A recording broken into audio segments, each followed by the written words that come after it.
Welcome to the Star of Destiny Creations. This is using Lowe's products for under $15. Here I am, I think this is called warping, but I don't know. I had dyslexia, so I get warping and warping changed up.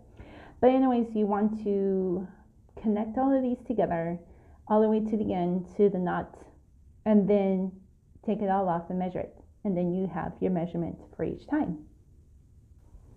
Okay, so the products that you need are 1-inch square dowels, and I got this as a kit for Lowe's. It's 1 inch by 12 inches, and it comes 4 in a packet. You'll need a hammer, nails. I got 1 inch finishing nails, but you'll need to get them coated. I did not do that in these videos, so keep that in mind.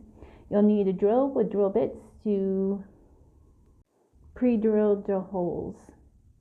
This wood is really dry, so it's recommended to pre-drill all your holes. I use 4 eye screws.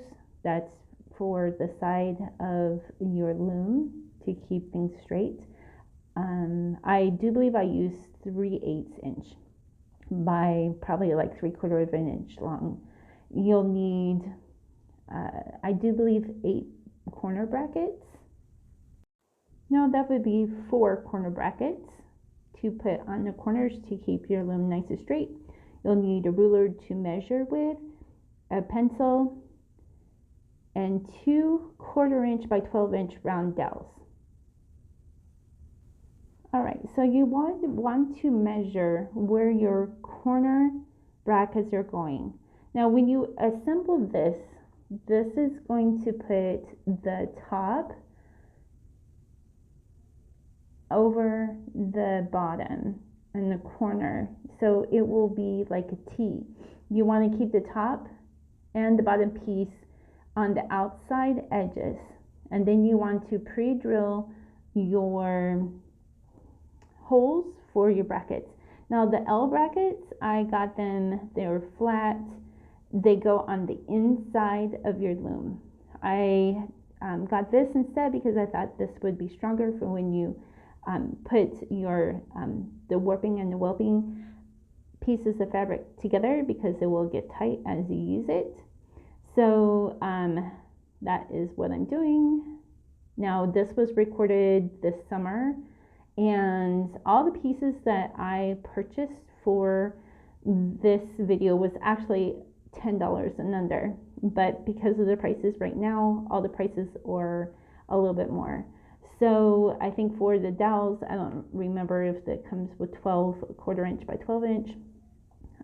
That is now like $3.98, and then the 1 inch by 12 inch square dowels are now $4.98. And then my box of nails, it goes by the weight. So I had gotten a pretty big size and was able to do all of my looms. I did pin looms and fabric loom, this one, and then 3 others. So I actually made 7 different types of looms during the summer. So you want to make sure that your screws, when you pre-drill, that you hold your drill nice and straight. And yeah, it is really nice and easy. I don't think I had a screw. Maybe these are screwed. Maybe. So yeah, I have so much problems right now, so I can't, my short-term memory and my long-term memory has been affected with COVID. So I apologize for not having exact things of when I did all this.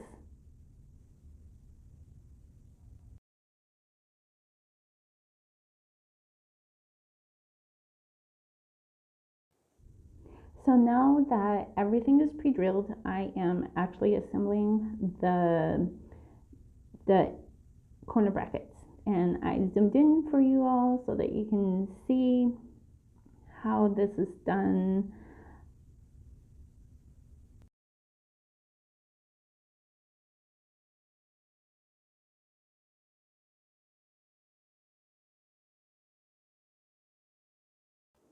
So yeah, I did have I want to say these were Phillips screws that comes with the angle or the L brackets.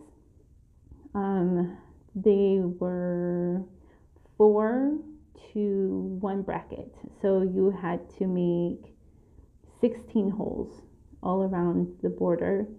And yeah, my screwdriver was kind of slipping a little bit. It's been a while since I've used hand tools, but here we go.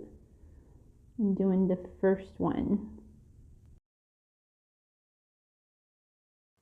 And I don't know if you can see that my arm is kind of in the way. I changed my bit, and probably, oh, my screws were put in my nail box. That's funny. Okay, so if you can see on that side how that goes up, I did all of the inner angles first.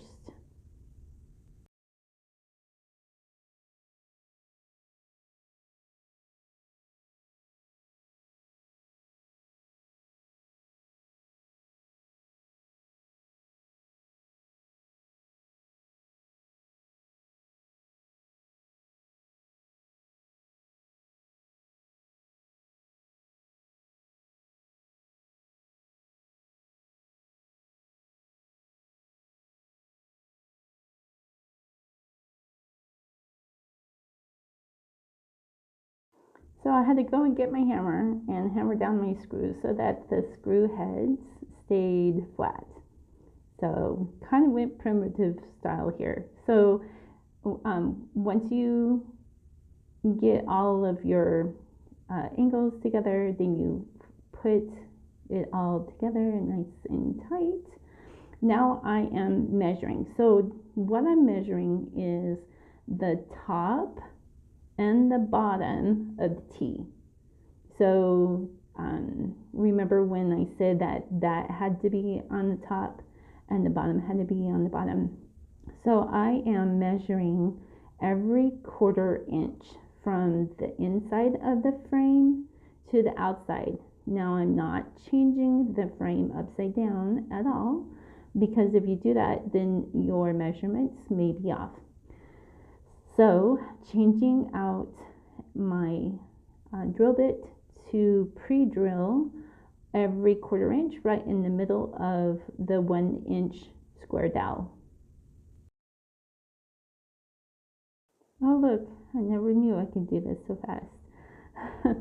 So when I put this on the time lapse, it goes a little faster. So you can flip the frame as soon as you have them all marked to pre-drill some more.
Okay, so now I'm gonna make my markings to put my eye screws in.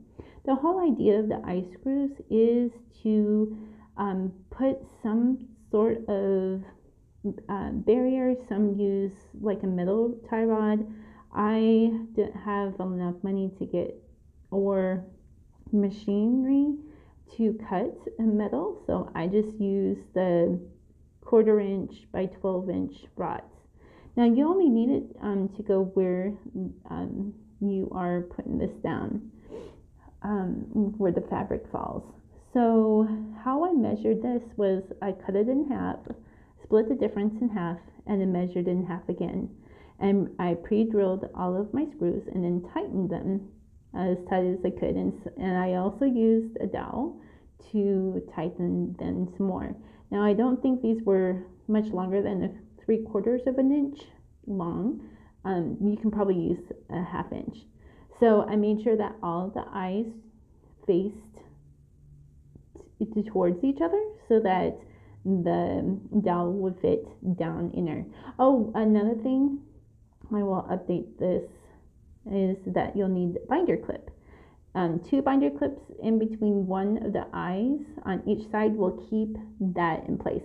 But once you start putting fabric or yarn through it, the dowels are not going to move. So now I'm just finishing up with putting the binder clips on. So there you are. See, your dowel is going to move, but once you put the fabric or yarn on it and get some tension, it's not going to move. You want to hold it into a direction that it's not going to slip through. So right now, I had the dowels on top. Okay, so now get out your fabric and it's time to do some cutting.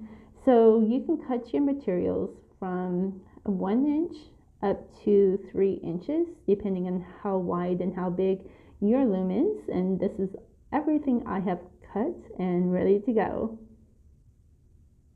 Okay, so now you have your strips cut to whatever length. We're going to bind them together.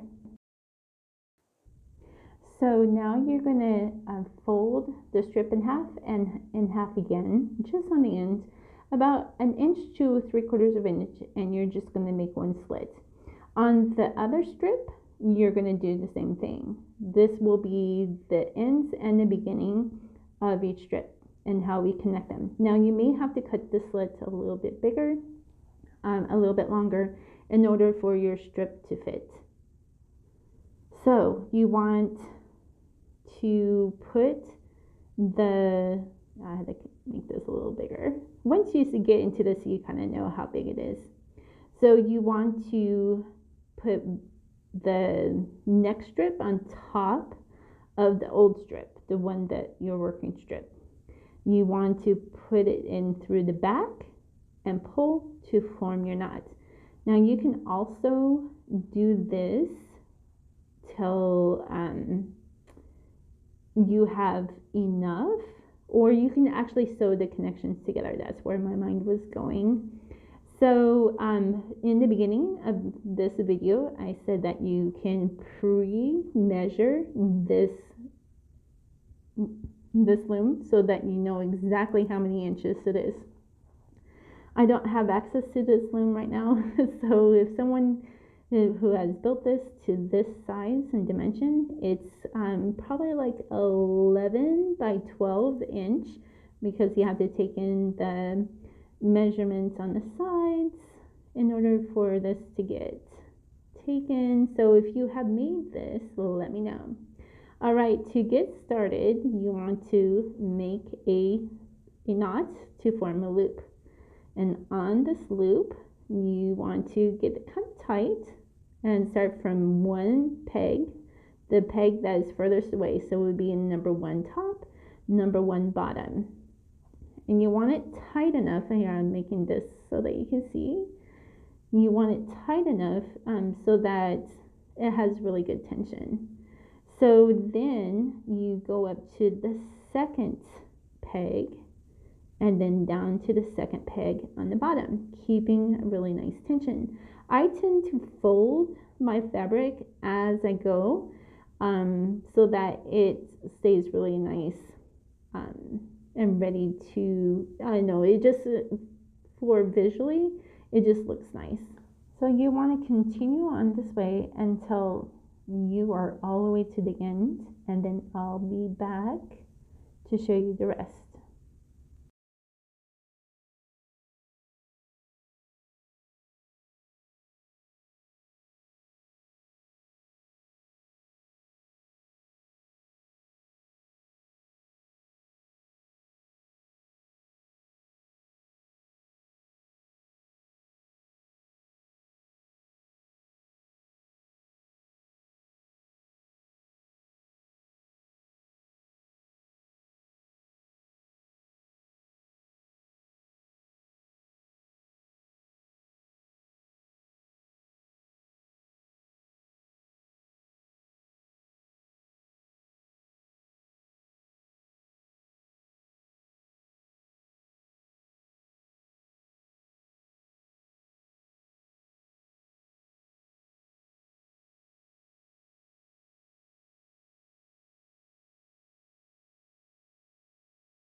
All right, so we're getting down to the last two pegs. So as you're coming up, you want to go around next to the last peg.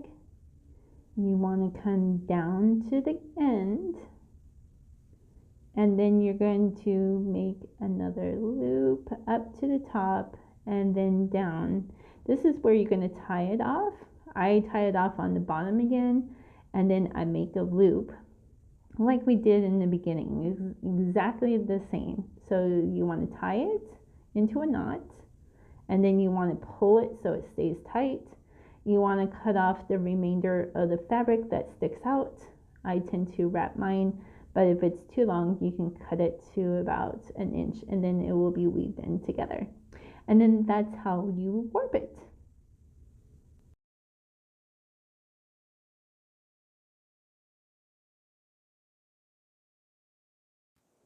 All right, now get those 1/4 inch dowels or whatever dowels that you are using, and we are going to put the dowel in the eye screws, and then we're going to secure it with a binder clip. And you can use 2 binder clips to keep it from moving. On one side, you just need it on either side of one peg, or you can do the top and the bottom so that it doesn't move up and down.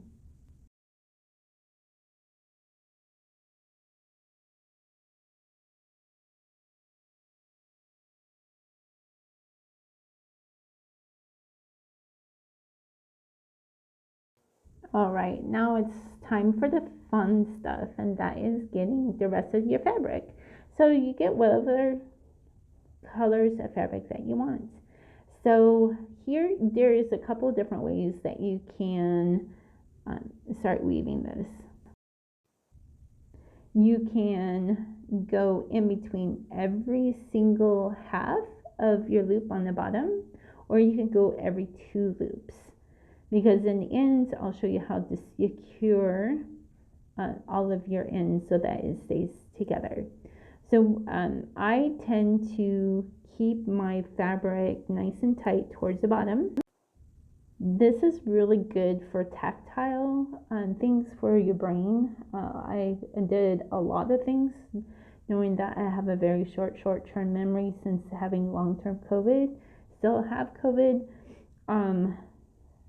and really not seeing any doctors because there is no treatment for COVID or long-term COVID at this time. So I kind of move my dowels a little bit so I can bring them down.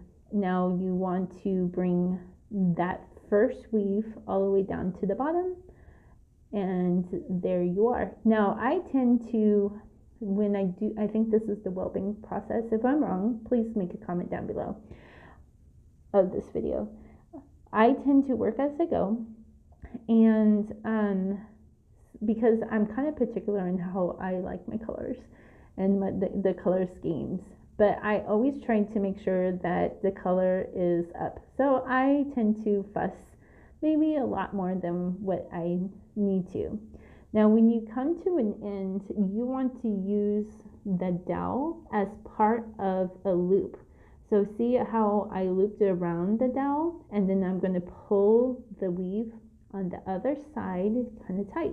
Now I'm leaving a tail because I will need a tail to finalize and what they call casting off of the loom.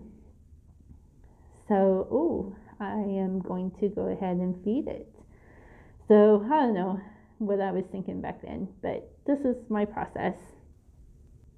So it looks like I went ahead and cut that tail. Now I'm going to make the slit so that I can connect my colors. Now you can connect from either side, you can connect in the center. You do not have to do a loom in one continuous piece. So this gives an artist freedom to add their knots whenever you can. And remember, the knots, you may want to sew this and do a basting stitch because it's going to be woven in, it's not going to be coming apart.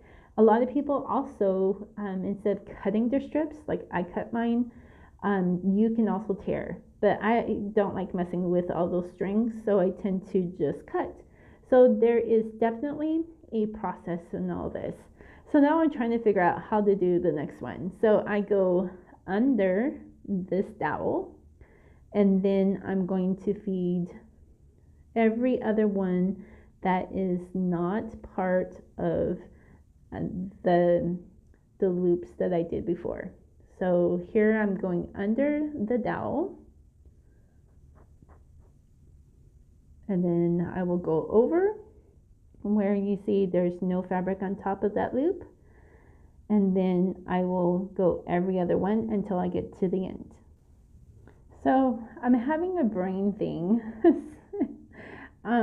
This is some of the things that I struggle with as having this COVID, and I don't know if y'all know that I had a nail go through my head when I was little, and so having COVID is really having a hard time with basic function. So this is why this is so good for my brain. After I do like one of these, I have a headache and then I have to take some time off. But apparently I had taken off the purple fabric clear onto the right side and decided to do my next color from the left side. So definitely a lot of creativity that can happen while you're doing your weave. So again, you want to go down under where the previous weave was, and then you want to go over where the loop has not gone in. So the rest of this will show how slow that I'm doing this weave. But for those of you who really like watching, I'll have some music on, then you can listen to the rest of this.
All right, I did not have the end where I sewed every single little loop and weaved in the ends. It's really pretty easy. There's a lot of YouTube videos out there. I will put another YouTube reference down there.